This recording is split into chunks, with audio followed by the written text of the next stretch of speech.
Hello बच्चों। Hello my babies. कैसे हो आप सब? बढ़िया बढ़िया चल रहा है। एक लेक्चर तो हमारा हो गया है आज का। एक और फटाफट कंप्लीट कर लेते हैं और उसके बाद हमारा चैप्टर भी कंप्लीट हो जाएगा। आपको पता है हमारा चैप्टर नंबर 2 जो कंपनी लॉ है ना, लॉ का, बिजनेस लॉ का, it will be completed. It will be completed finally. Finally law का चैप्टर 2 कंप्लीट हो जाएगा। एंड ना, बात ऐसी है कि चैप्टर 2 जो है थोड़ा सा बड़ा है, क्योंकि नई आप लॉ बिल्कुल ही नया पढ़ रहे हो। आपने अकाउंट्स पढ़ी हुई है, इकोनॉमिक्स पढ़ी है, बिजनेस स्टडीज पढ़ी हुई है कॉमर्स में, ठीक है। बट आपने लॉ अभी तक नहीं पढ़ा, है ना। तो उसको हमको आराम से इत्मीनान से समझना पड़ता है, इससे थोड़ा लेट हो जाता है। बट अभी हम चैप्टर कंप्लीट करने के लाइन पे आ चुके हैं, मतलब चैप्टर इस क्लास में आपका कंप्लीट हो जाएगा। ओके, चलो चलो, हमको बस चार तीन टॉपिक्स पढ़ने हैं, और तीन टॉपिक्स पढ़ने, and we will be done. And they these तीन topics are very easy, very easy. Okay, very easy topics. चलो लेट्स स्टार्ट। सबसे पहले अपन पढ़ रहे सेक्शन 66 कंपनीज एक्ट का, which is talking about duties of director. Duties और powers पढ़ना है अपन को कि डायरेक्टर की ड्यूटीज क्या है, क्या उनकी रिस्पॉन्सिबिलिटीज है, क्या उनको करना है। कंपनीज एक्ट के हिसाब से डायरेक्टर को क्या क्या करना है, एंड क्या क्या पावर देती है कंपनीज एक्ट डायरेक्टर्स को, बोर्ड को, वो हमको पढ़नी है, ठीक है। एज पर सेक्शन 166 क्या बोल रहे हैं? Act in accordance with articles of the company. AOA के हिसाब से काम करो। सबसे पहली बात कह रहे डायरेक्टर्स को कि एओए के हिसाब से काम करो। एओए से बाहर जाके, बियॉन्ड जाके काम नहीं करोगे। अगर आप आर्टिकल्स या आपके जो आर्टिकल्स है उससे बियॉन्ड जाके आप कुछ काम करते हो, उसको अल्ट्रा वायरस चीज बोलते हैं। उसको क्या बोलते हैं? अल्ट्रा वायरस, ठीक है। उसको क्या बोलते हैं? अल्ट्रा वायरस बोलते हैं। आगे जाके आप पढ़ोगे अल्ट्रा वायरस क्या होता है। आर्टिकल्स के बियॉन्ड जाके आप काम नहीं कर सकते। जो आर्टिकल्स ऑफ एसोसिएशन में लिखा हुआ है कंपनी के, उसके हिसाब से काम करो। पहले या ड्यूटी तो आपकी यही। एक्ट इन गुड फेथ, अच्छे के लिए काम करो। In order to promote the objects of the company for the benefit of its members as a whole, and in the best interest of the company, its employ, share holders, community, and for the protection of environment. मतलब सबकी भलाई के लिए काम करना है, good faith में काम करना है, हमेशा सबकी भलाई के लिए काम करना है। कंपनी के ऑब्जेक्ट्स सही तरीके से पूरे हुए, कंपनी के शेयर होल्डर्स को बेनिफिट हो, कंपनी की हर एक इंटरेस्ट, जो स्टेक होल्डर्स है उनका प्रोटेक्टेड रहे, उनका बेस्ट इंटरेस्ट में काम करो, उनके एम्प्लॉयज के अच्छे से काम, जो कंपनी के एम्प्लॉयज है उनके बेस्ट इंटरेस्ट में काम हो। शेयर होल्डर्स, कम्युनिटी, पूरी कम्युनिटी, पूरा एनवायरनमेंट, सबको ले लिया है यहाँ पे। सबके भलाई के लिए काम करना है आपको। सिर्फ एक इंसान खुद की भलाई के लिए काम नहीं करना है, आपको सबकी, कंपनी, शेयर होल्डर्स, उसके एम्प्लॉयज, एनवायरनमेंट, कम्युनिटी, सबकी भलाई के लिए गुड फेथ में काम करना है, ठीक है।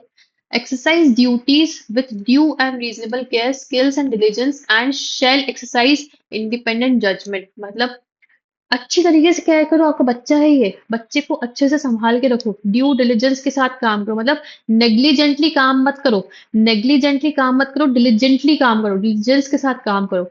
रीजनेबल केयर रखो, अपनी ड्यूटीज करते वक्त ध्यान रखो। इंडिपेंडेंट जजमेंट, जो कॉन्शियसनेस है वो देख के चलो, है ना। तो यही यहाँ पे लिखा है। पहले तो बोला एओए के हिसाब से करो काम, दूसरा बोल रहे हैं गुड फेथ में काम करो, तीसरा ये बोल रहे हैं कि केयर के साथ काम करो, केयर एंड डिलीजेंस के साथ काम करो। रीजनेबल केयर रखो, ड्यू और रीजनेबल केयर, डिलीजेंटली काम करो, ठीक है। इंडिपेंडेंट जजमेंट रखो, ठीक है। Not involve in situation in which he may have a direct और इनडायरेक्ट इंटरेस्ट दैट कन्फ्लिक्ट्स और पॉसिबली में conflict with the interest of the company. ऐसा कोई सिचुएशन में मत पड़ना, ऐसा कोई काम मत करना जहां पे आपका इंटरेस्ट और कंपनी का इंटरेस्ट अलग अलग जा रहा है। आपका इंटरेस्ट ए है और कंपनी का इंटरेस्ट बी है। ऐसी कोई सिचुएशन में कहीं पढ़ो ही मत, इन्वॉल्व ही मत हो ऐसी सिचुएशन में। और जहां पे इन्वॉल्व हो जाओ वहां से पीछे हट जाना। जहां आपका इम्पार्शियल इंटरेस्ट आ गया, जहां आप कंपनी के बेस्ट इंटरेस्ट में काम नहीं कर पा रहे हो, जहां आपका कंफ्लिक्ट ऑफ इंटरेस्ट आ गया है, जहां पे क्या आ गया आपका, कंफ्लिक्ट ऑफ इंटरेस्ट आ गया कंपनी के साथ, उस सिचुएशन से पीछे हट जाओ। उस सिचुएशन से पीछे हट जाओ, चाहे वो डायरेक्टली हो चाहे इनडायरेक्टली हो, उस सिचुएशन से पीछे हट जाओ। तो कंफ्लिक्ट ऑफ इंटरेस्ट नहीं होना चाहिए किसी भी काम में। not achieve or attempt to achieve any undue gain or advantage either to himself or to his relatives, partners, associate. If such director is found guilty of making any undue gain, he shall be liable to pay an amount equal to that gain to the company. मतलब कोई undue gain मत करो. Undue gain मतलब क्या होता है? कुछ गलत काम करके आप बेनिफिट ले रहे हो कंपनी से. कुछ गलत काम कर रहे हो, अनड्यू एडवांटेज ले रहे हो कंपनी का. कंपनी कंपनी में कुछ फ्रॉड या स्कैम करके आप ऐसा कुछ कर रहे हो जिससे आपको अनड्यू गेन हो, या आपके रिलेटिव्स को गेन हो गया, या आपके पार्टनर्स को या आपके एसोसिएट्स को गेन हो रहा है. ठीक है, ऐसा कुछ काम मत करो. अगर डायरेक्टर मिलता है कि वो गिल्टी है ऐसे कुछ अनड्यू गेन के लिए, तो उसको जितना पैसा है उतना अमाउंट इक्वल किसको देना पड़ेगा? कंपनी को देना पड़ेगा. अगर वो अनड्यू गेन कर रहा है तो अनड्यू गेन भी नहीं करना है. कन्फ्लिक्ट ऑफ इंटरेस्ट भी नहीं होना चाहिए, है ना. तीन चीजें क्या होनी चाहिए, बाकी की चीजें नहीं होनी चाहिए. Not assign his office any assignment so made shall be void. मतलब कि वो डायरेक्टर है, उसका ऑफिस क्या है, उसकी पोजीशन क्या है, एज ए डायरेक्टर, है ना. अगर सीईओ है तो वो किसी और को सीईओ बना के नहीं बिठा सकता है अपने जगह पे. किसी और को अपनी सीट असाइन नहीं कर सकता है जब तक वो सीईओ है. सीईओ है उस कंपनी का. सीईओ इलेक्टेड होते हैं. डायरेक्टर्स क्या होते हैं? इलेक्टेड होते हैं ना. इलेक्ट करते हैं कौन? Share holders. तो वो सॉरी, वन सेकेंड.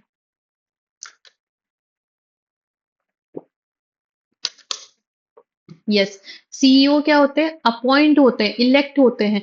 तो वो अपना जो ऑफिस है, अपना जो पोजीशन है, ठीक है, अपना जो पोजीशन है किसी और को असाइन नहीं कर सकते. अपनी ड्यूटीज जो है किसी और को असाइन नहीं कर सकते. अगर वो असाइनमेंट किया है उनने, दैट विल बी वॉइड. अपना ऑफिस किसी को असाइन नहीं कर सकते, that will be void. That will be void, उसको नहीं माना जाएगा. यहाँ पे पेनल्टी दिया. पेनल्टी आपको याद रखनी है कि पेनल्टी क्या है. कभी आ गया एमसीक्यू में कि क्या पेनल्टी है, क्योंकि कम पेनल्टी है अभी तो आपके कंपनीज एक्ट में.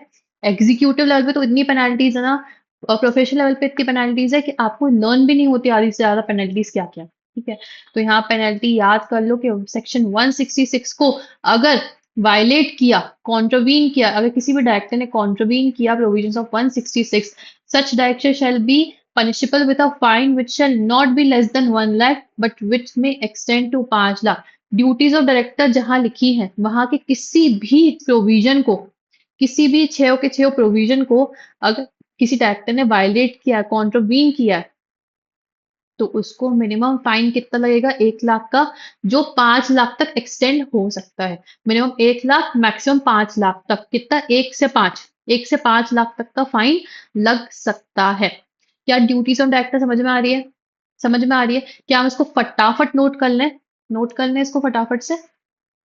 चलो इसको फटाफट से नोट कर ही लेते हैं हम लोग, है ना.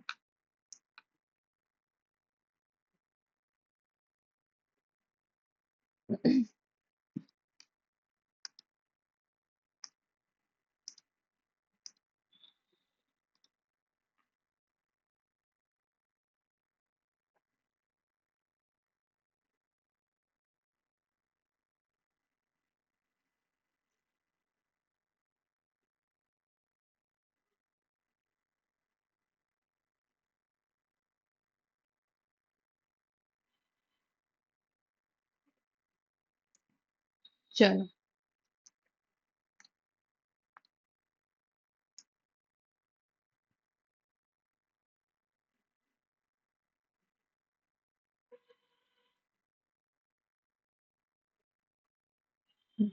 ठीक है, अपन बात कर रहे हैं किस चीज की? Duties of director. ठीक है, 6 ड्यूटीज है डायरेक्टर की. कितनी है? 6 ड्यूटीज है डायरेक्टर की. पहला क्या था? चलो लर्न करके देखते कितना है, अपन अपन को याद कितना है वो देख लें, है ना. Act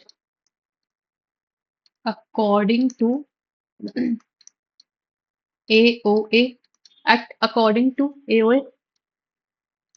act in good faith. ठीक है, गुड फेथ पे काम करो. And act with, act with due and reasonable care, ठीक है, skills and diligence, skills and diligence and and independent judgment। देखो मैंने एक ही बार पढ़ा है, ये मत बोलना कि मैम आप तो बस पढ़ के आई होगी। मैंने एक ही बार आपके सामने ये चीज पढ़ी है, मैंने नहीं, मैंने पढ़ी थी अपने एग्जीक्यूटिव के टाइम पे, ठीक है, एग्जीक्यूटिव के टाइम पे पढ़ी थी ड्यूटीज ऑफ एक्टर। बट मेरे को याद है कि क्या क्या बोला गया। Act in good faith for benefit and interest of company and its stake holders. जो भी स्टेक होल्डर्स है, कम्युनिटी है, एनवायरनमेंट, सबके गुड फेथ में काम करना है, सबके गुड फेथ में काम करना है। ये तो हो गया जो अपन को करना है। क्या हम नहीं कर सकते, क्या हमें नहीं करना है? पहले तो सबसे छोटा point, not assign his office, ठीक है। अगर ये किया, असाइन किया तो वॉइड माना जाता है। असाइन करना वॉइड माना जाता है, नॉट असाइन हिज ऑफिस, ठीक है। असाइन नहीं करना है, नहीं करना है। दूसरा, उसके बाद क्या था? असाइन एज ऑफिस तो नॉट वॉइड था, उसके अलावा और क्या क्या था, और क्या क्या था? दो चीजें और थी जो हमको नहीं करनी है। अनड्यू गेन का एक पॉइंट था, ठीक है, ये आपका हो गया फोर्थ पॉइंट। आपका फिफ्थ पॉइंट था कि अनड्यू गेन एंड एडवांटेज नहीं करवाना है, ठीक है। डायरेक्टर खुद का अनड्यू गेन एडवांटेज नहीं होना चाहिए on cost of the company. अगर ऐसा कुछ होता है तो punishable with amount equal to gain, ठीक है। Punishable with amount equal to gain, ये हो गया अनड्यू गेन और एडवांटेज का पॉइंट। और एक और पॉइंट था आपका, सिक्स पॉइंट याद करो क्या था? अनड्यू गेन एडवांटेज हो गया। कंफ्लिक्ट ऑफ इंटरेस्ट नहीं होना चाहिए किसके साथ? देखो मेरे को याद आ रहा है, क्या आपको भी ऐसा याद आ रहा है कि नहीं आ रहा है? नो कंफ्लिक्ट ऑफ, एक सेकेंड ना,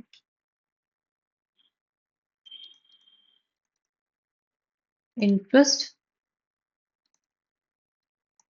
विद द कंपनी। कोई भी कंफ्लिक्ट ऑफ इंटरेस्ट नहीं होना चाहिए कंपनी के साथ, ठीक है। अगर अगर हाँ से मैं एक और चीज निकाल देती हूँ, एक चीज निकाल देती हूँ। इफ वायलेट किया, वायलेशन ऑफ प्रोविजंस होते हैं तो पनिशेबल विथ फाइन, जहां पे मिनिमम 1 लाख से 5 लाख तक का फाइन है। वायलेशन ऑफ प्रोविजंस हुआ तो पनिशेबल है विथ फाइन, जो कि 1 लाख से कहाँ तक का है? 5 लाख तक का है। क्या ये बात समझ में आ गई है? क्या आपको ड्यूटीज ऑफ डायरेक्टर क्लियर हो गया? और लर्न भी हो गया क्या ड्यूटीज ऑफ डायरेक्टर मेरे साथ साथ? बताओ, मेरे साथ साथ ड्यूटीज ऑफ डायरेक्टर लर्न भी हो गया है क्या आपको? मुझे तो हो गया। एक बार आप खुद ना 2 मिनट लेके लर्न करो कि क्या क्या है ड्यूटीज ऑफ डायरेक्टर्स। एक बार बस याद करो कि 3 चीज करनी है, 3 चीज नहीं करनी है, 3 चीज करनी है डायरेक्टर्स को, 3 चीज नहीं करनी है। क्या क्या चीजें करनी है? एओए के अकॉर्डेंस पे काम करना है, गुड फेथ में काम करना है, और due reasonable care, skill, diligently, independent judgement के साथ काम करना है, ठीक है। ये तो हो गया जो करना है, ओके। उसके उसके बाद जो नहीं करना है, तो अनड्यू गेन एडवांटेज नहीं होना चाहिए, कन्फ्लिक्ट ऑफ इंटरेस्ट नहीं होना चाहिए, अपना ऑफिस किसी को असाइन नहीं कर सकते, ठीक है। ये हो गया जो नहीं करना है। कितना इजी था ड्यूटीज ऑफ डायरेक्टर। लर्न भी हो गया क्या साथ साथ में? हमें ड्यूटीज ऑफ डायरेक्टर लर्न भी हो गया क्या हमको साथ साथ में? चलो अब पढ़ते हैं powers of the board. Board के पास क्या क्या पावर्स हैं वो पढ़ते हैं, ओके। बोर्ड के पास क्या क्या powers, section number 1679, one second, sorry मेरे को कॉल आ गया था, रियली सॉरी। यस, तो हम लोग पढ़ रहे थे powers of the board, section 179 companies act का। Section 179 deals with the powers of the board. All powers to do such acts and things for which the company is authorized are vested with the board of directors. But the board can act or do the things for which powers are vested with them and not with the general meeting. The following powers of the board of directors shall be exercised only by means of resolution passed at meetings of the board. मतलब कि क्या? जो भी company में authorise है, AOA के में company ने ऑथराइज किया हुआ है, जो जो एओए में लिखा है वो तो किसकी पावर है, जो जो एओए में लिखा है वो तो पावर्स ऑफ द बोर्ड में आ ही रही है, ठीक है। But board can act to do the things for which powers are vested with them and not with the general meeting. मतलब कि ऐसे और भी कुछ पावर्स हैं जहां पे बोर्ड ऑफ डायरेक्टर्स के पास पावर्स है, ठीक है, जो यहाँ पे बोर्ड ऑफ डायरेक्टर्स के पास है और जनरल मीटिंग में नहीं है वो पावर्स। तो यहाँ पे कुछ पावर्स ऐसी दी हैं जो बोर्ड डायरेक्टर्स कर सकते हैं तभी जब वो रिजोल्यूशन पास कर देंगे। क्या कर देंगे? रिजोल्यूशन पास कर देंगे। Only by means of resolution pass at meetings of the board.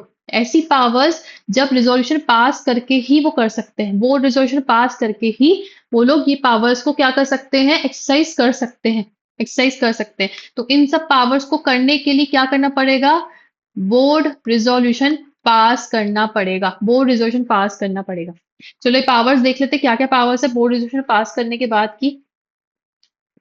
To make calls on share holders in respect of money undue on the shares. Companies company law में अपन वो कंपनी अकाउंट में पढ़ते हैं ना कि कॉल्स होते हैं, है ना, एक एक कॉल करेंगे। अभी कंपनी लॉ पढ़ोगे तो उसमें आप देखोगे कि हमको शेयर होल्डर से पैसा मंगाने के लिए कॉल करना पड़ता है, कॉल करना पड़ता है शेयर होल्डर्स को पैसे के लिए, ठीक है। तो वो अगर करना है तो बोर्ड रेजोल्यूशन पास करना पड़ेगा। ऑथराइज बायबैक ऑफ सिक्योरिटीज, अगर बायबैक करना है तो हमको बोर्ड रेजोल्यूशन पास करना पड़ेगा। Issue securities including debentures whether in और आउटसाइड इंडिया, अगर सिक्योरिटीज इशू करनी है, सिक्योरिटीज मतलब शेयर्स इशू करने, डिबेंचर्स इशू करने पब्लिक को, तो उस केस में भी बोर्ड रिजोल्यूशन पास करना पड़ेगा। बोरो मनी, अगर पैसा बोरो करना है तो बोर्ड रिजोल्यूशन पास करना पड़ेगा। Invest the funds of the company, investment करना है, बोरो करना है, इन्वेस्टमेंट करना है, दोनों के लिए। ग्रांट लोन और गिव गारंटी और provide security in respect of loans, अगर आपको लोन देना है, गारंटी देनी है या सिक्योरिटी प्रोवाइड करनी है किसी भी लोन के लिए, जो भी लोन ले रही है कंपनी उसके लिए, तो तब भी आपको क्या करना पड़ेगा? तब भी board resolution. Approve financial statements and board report, meeting में ही आपको फाइनेंशियल स्टेटमेंट्स अप्रूव करना है बोर्ड रिजोल्यूशन के थ्रू, एंड बोर्ड रिपोर्ट भी उसी उसी मीटिंग में बनती है। डाइवर्सिफाई द बिजनेस, अगर बिजनेस डाइवर्सिफाई करना है तो, ठीक है। Approve amalgamation merger and reconstruction, पहले बोर्ड रिजोल्यूशन में अमालगमेशन मर्जर डीमर्जर रिकंस्ट्रक्शन का जाता है। अमालगमेशन मतलब कि दो कंपनी मिलके काम कर रही है, मर्जर मतलब दो कंपनी मिल जा रही है, रिकंस्ट्रक्शन मतलब हमारी कंपनी को रिकंस्ट्रक्ट किया जा रहा है, ओके।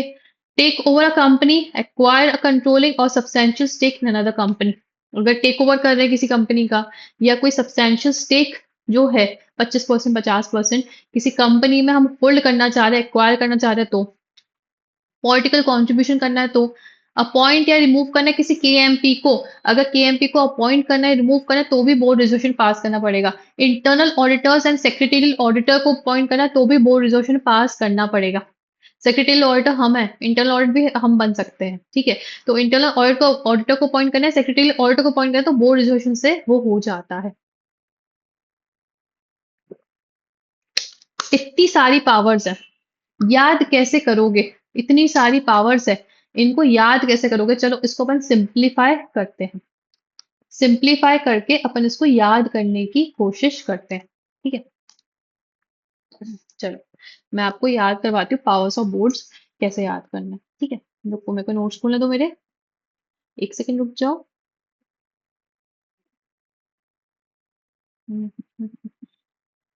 यस।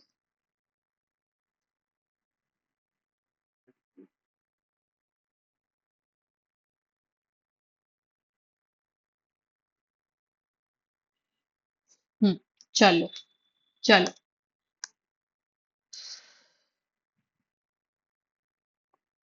इसको क्या हो गया? ये क्यों इतना नाटक कर रहा है?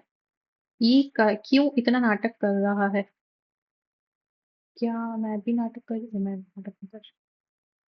ये क्यों तो नाटक कर रही है? फटाफट हो जाएगा। एक और, इसके बाद एक और टॉपिक बचा है, हम फटाफट उसे कंप्लीट करेंगे, फटाफट।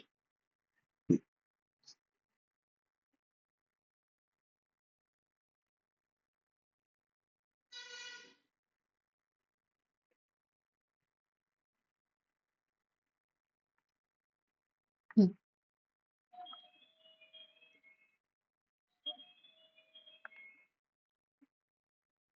1 मिनट रुकना ना आप लोग।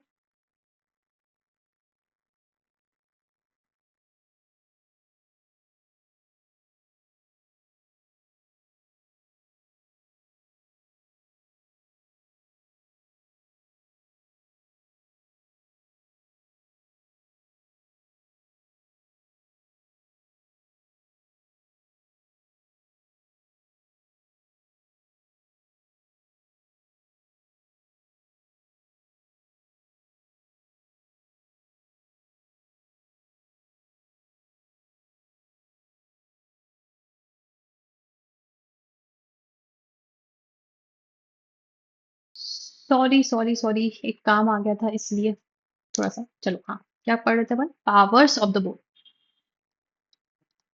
यहाँ से नहीं पढ़ रहा है।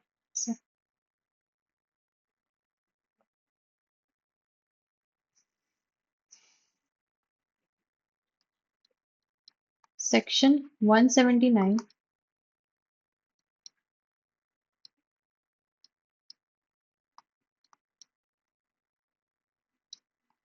Powers of the board. ठीक है, पावर्स ऑफ द बोर्ड पढ़ रहे हैं अपन। ओके, 1 मिनट ना। आज तो बहुत परेशान हो रहा है, ये नोट्स तो बहुत परेशान कर रहे हैं आज मुझे। कोई बात नहीं, वन कंप्लीट कर लेंगे आज, चैप्टर हो जाएगा। अभी अपने पास टाइम है, बहुत अच्छी स्पीड पे चल रहे हैं अभी अपन।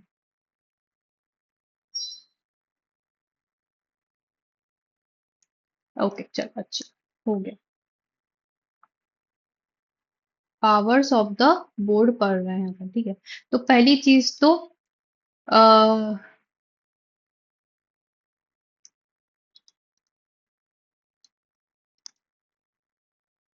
Both is authorised to act as per AOA, ठीक है।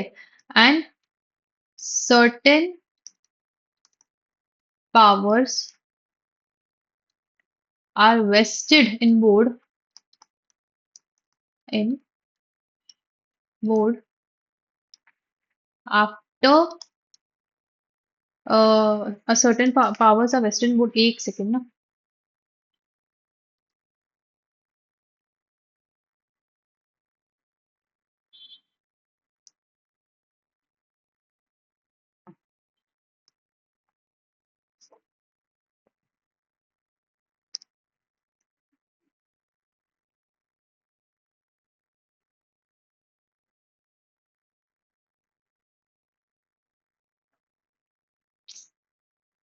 अरे यार,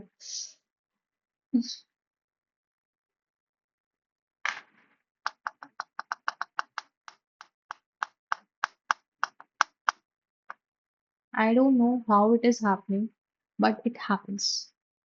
हो सकता है कि मेरा जो वन नोट है काफी ज्यादा भर गया है, उसको मेरे को खाली करना पड़ेगा। Vested in board only after passing board resolution. हमको ये पढ़ना है, ठीक है। ये तो हमको पता है कि जो एओए में लिखा है वो सारी पावर्स तो किसके पास है? बोर्ड के पास ऑथराइज्ड है। बट हमको क्या पढ़ना है? हमको ये पढ़ना है कि सर्टेन पावर्स जो है वो बोर्ड में वेस्ट कब होंगी?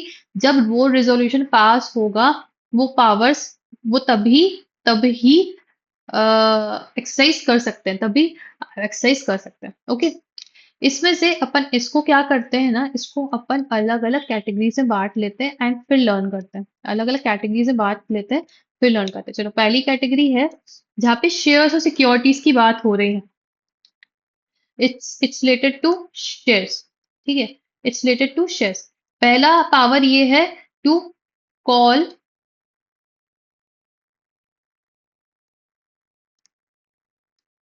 Money unpaid on shares, share holder से पैसा मंगाने के लिए।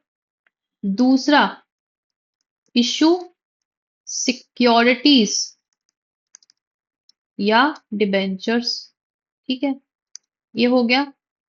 तीसरा, तीसरा क्या था? तीसरा ये है कि authorise buyback of securities, buyback of securities. ये किससे रिलेटेड हो गए? ये सब शेयर्स से रिलेटेड हो गए, ये सब शेयर्स से रिलेटेड हो गए। उसके बाद बात आती है लोन, इन्वेस्टमेंट और इन सब चीजों की, तो इनकी बात कर लेते हैं। हाँ, इसके बाद शेयर्स के बाद आ गई बात, क्या लिखूं मैं इधर पे, मनीस, मनी, मनीज की बात कर लेते हैं। ठीक है, तो मनीज में पहला आ गया borrow, loan. Secondly, invest funds of company. ठीक है, borrow loans, invest funds of the company, या ग्रांट लोन गारंटी, या और सिक्योरिटी।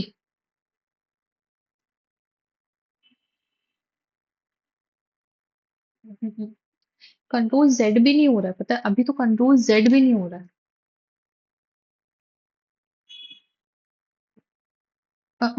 ग्रांट लोन गारंटी, और मैं कंट्रोल जेड किया है पर ये एस ई हट नहीं रहा है।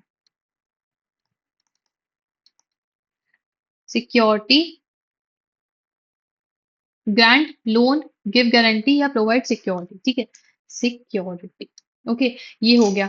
तो ये हो गया किसकी बात? मूवीज की बात नहीं, मनीज की बात है, मनीज, मनीज की बात है, मनीज, है ना। थर्ड आता है, थर्ड अपन लिख रहे हैं, थर्ड अपन बोल रहे हैं एक्सपेंशन में, देख लेते हैं। ठीक है, एक्सपेंशन ऑफ कंपनी। एक्सपेंशन लिखेंगे, क्या लिखा है? Related to company, related to business, ऐसे लिख देते हैं।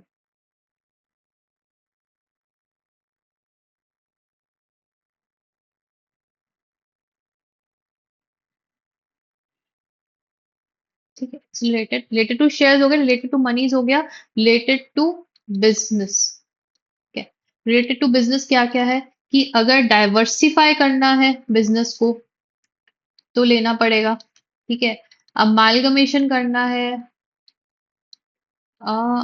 अमालगमेशन, मर्जर या रिकंस्ट्रक्शन करना है, तो हमको क्या करना पड़ेगा? तो हमको उनसे, तो हमको इनसे बोर्ड रिजोल्यूशन से हमें पास करना पड़ेगा, तब जाके वो पावर बोर्ड को मिलेगी। ठीक है, डाइवर्सिफाई, ये टेक ओवर, टेक ओवर करना है या अक्वायर करना है कंपनी।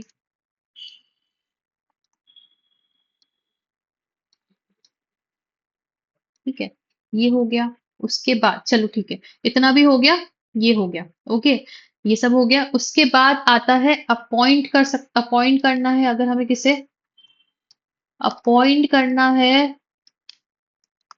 केएमपी को, अपॉइंट केएमपी को अपॉइंट या रिमूव करना है अगर, अपॉइंट और रिमूव। ठीक है, एंड दूसरा किसको? इंटरनल ऑडिटर्स को और सेक्रेटेरियल ऑडिटर्स को। ठीक है, ठीक है। उसके बाद लास्ट आता है जहाँ पे हम अदर्स, रिलेटेड टू अदर्स डाल देते हैं, अदर चीजें यहाँ पे घुसा देते हैं। Financial statements and boards report approve करनी है।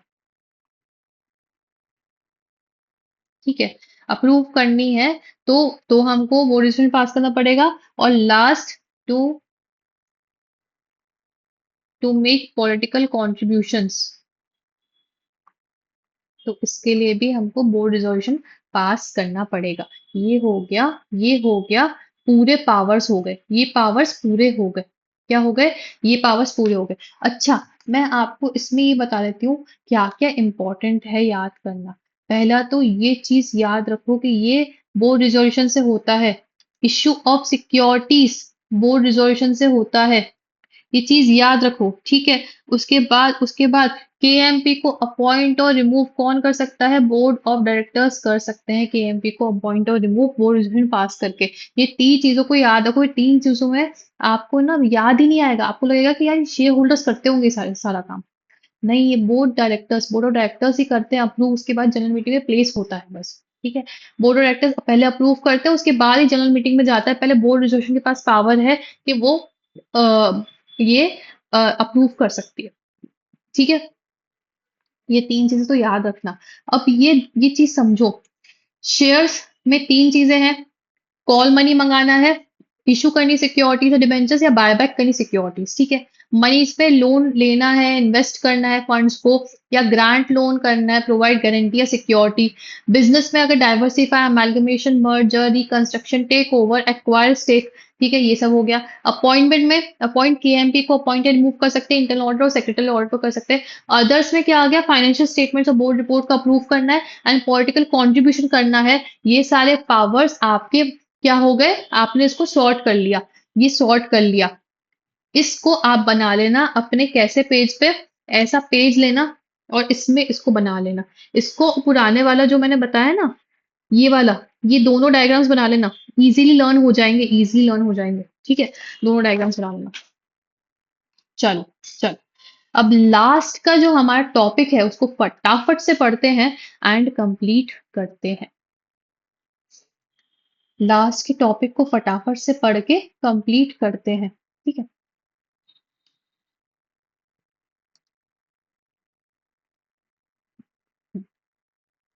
Share holders of company. कौन होते हैं share holders of company? Member in relation to the company means the subscribers to the memorandum of the company who shall be deemed to have agreed to become members of the company and on its registration shall be entered as members in its registers of members। मतलब कि subscribers to memorandum, memorandum कब बनता है? Memorandum of association कब बनता है? जब company incorporate होती है। जब कंपनी इनकॉर्पोरेट होती है उस टाइम पे जो भी जिनका नाम मेमोरेंडम में लिखा होता है एज मेंबर्स, उनको बोलते हैं subscribers to the memorandum of company. जो सबसे पहले मेंबर्स थे, जो सबसे पहले इनिशियल मेंबर्स थे, जो कि मेंबर ऑफ कंपनी बनने के लिए अग्री किए हुए हैं रजिस्ट्रेशन के टाइम पे। रजिस्ट्रेशन के टाइम पे वो क्या बन गए हैं? कंपनी के मेंबर बन गए हैं। वो they are called subscribers to the memorandum. What they are called? Subscribers to the memorandum. And उनका नाम रजिस्टर ऑफ मेंबर्स सबसे पहले लिखा जाता है। ये हो गए मेंबर्स, ठीक है। Every other person who agrees in writing to become a member of the company and whose name is entered in the register of members of the company। मतलब हर एक पर्सन जिसने राइटिंग में एग्री किया है कि वो मेंबर बनना चाहते हैं एंड उनका रजिस्टर ऑफ मेंबर्स में नाम भी लिखा है, रजिस्टर मेंबर्स में नाम भी लिखा हुआ है। ठीक है, ठीक है, समझ में आया? ऐसा हर एक व्यक्ति जो राइटिंग में एग्री कर रहा है कि उसको मेंबर बनना है कंपनी का एंड उसका नाम रजिस्टर ऑफ मेंबर्स में एंटर भी कर दिया। पहले हो गए सब्सक्राइबर और मेमोरेंडम, सबसे पहले मेंबर्स बनते हैं। दूसरा, हर एक पर्सन जो राइटिंग में एग्री कर रहा है कि मेंबर्स बनना चाहता है। Every person holding shares of the company and whose name is entered as beneficial owners in the record of the depository। सारे शेयर होल्डर्स, सारे शेयर होल्डर्स जिन्होंने कंपनी के शेयर्स होल्ड किए हुए हैं, जिनके पास कंपनी के शेयर्स है, वो भी क्या कहलाएंगे? मेंबर्स कहलाएंगे। उनको बोलते हैं बेनिफिशियल ओनर, जिनका नाम डिपॉजिटरी में रिकॉर्ड। डिपॉजिटरी किस चीज की होती है? जहां पे शेयर ट्रांसफर होता है, शेयर मिल जाते हैं आपको। डिपॉजिटरी में आपका नाम रजिस्टर्ड रहता है। ठीक है, वो रजिस्टर ऑफ मेंबर्स नहीं होता, वो डिपॉजिटरी होती है। ओके, डिपॉजिटरी आपकी एक तरीके की रजिस्टर ऑफ मेंबर्स हो गई वहां के लिए, जहां जहां पे शेयर होल्डर्स के नाम लिखे हुए हैं। तो ये तीन लोगों को क्या कहते हैं? मेंबर्स कहते हैं कंपनी के रिलेशनशिप में। इन तीनों क्या कहते हैं? मेंबर्स कहते हैं कंपनी के रिलेशन में। ओके, अब ये बताओ कि मेंबर और शेयर होल्डर में डिफरेंस क्या होता है? मेंबर और शेयर होल्डर में डिफरेंस क्या होता है? सेक्शन 255 कंपनीज एक्ट का डिफाइन कर रहा है मेंबर को, ठीक है, section 255। And meaning of share holder defined नहीं है कंपनीज एक्ट में। कंपनीज एक्ट में क्या डिफाइंड नहीं है, शेयर होल्डर का क्या मतलब है वो डिफाइंड नहीं है। A share holder becomes a member of a company once his name is entered into the company's register of members, or if he is a subscriber to the incorporation of the company। मतलब या तो वो memorandum को subscribe किया हुआ है, उस time पे उसने क्या किया था, ऑलरेडी शेयर्स को सब्सक्राइब किया था स्टार्टिंग में इनकॉर्पोरेशन के टाइम पे। और जो भी इंसान बाद में शेयर होल्डर बनता है कंपनी का, होल्ड करता है शेयर्स कंपनी के नाम के, तब वो मेंबर बन जाता है, उसका नाम रजिस्टर ऑफ मेंबर्स में चढ़ जाता है। अ पर्सन शेयर होल्डर को क्या कहते हैं? अ पर्सन जिसके पास ओनरशिप है शेयर्स की is known as shareholders. Further, in case of companies limited by guarantee which do not have a share capital, their members are not shareholders। जो company by guarantee रहती है ना, company limited by guarantee, अपन ने वही थी company company limited by shares, limited by guarantee and unlimited company. तो limited by shares में तो शेयर होल्डर्स बनते हैं, ठीक है। लिमिटेड बाय गारंटी वहां पे शेयर्स ही नहीं है, शेयर कैपिटल ही नहीं है, तो वहां पे शेयर होल्डर्स नहीं होते हैं, ठीक है। बाकी सारी कंपनी में शेयर होल्डर्स होते हैं। Member, the person who signs the memorandum of association with the company becomes a member। जो memorandum of association कंपनी का साइन करता है वो मेंबर बन जाता है मेमोरेंडम के थ्रू, ठीक है। After signing the memorandum, a person may become a shareholder only when the shares are allotted. एक बार मेमोरेंड देखो, मेंबर्स ना वो भी हो सकते हैं जो मेमोरेंडम ऑफ एसोसिएशन साइन किए स्टार्टिंग में, एंड अगर उनने बाद में शेयर्स होल्ड किए तब जाके वो शेयर होल्डर बनते हैं, ठीक है। शेयर होल्डर मेंबर्स भी कहलाते हैं, एंड जो मेमोरेंडम ऑफ एसोसिएशन साइन किया है शेयर्स होल्ड नहीं करता है वो भी मेंबर कहलाते हैं। क्या इतनी बात समझ में आ रही है? इतनी बात समझ में आ रही है? ये मेंबर और शेयर होल्डर के बीच में डिफरेंस है कि मेंबर की डेफिनेशन में क्या डिफरेंस है और शेयर होल्डर को क्या।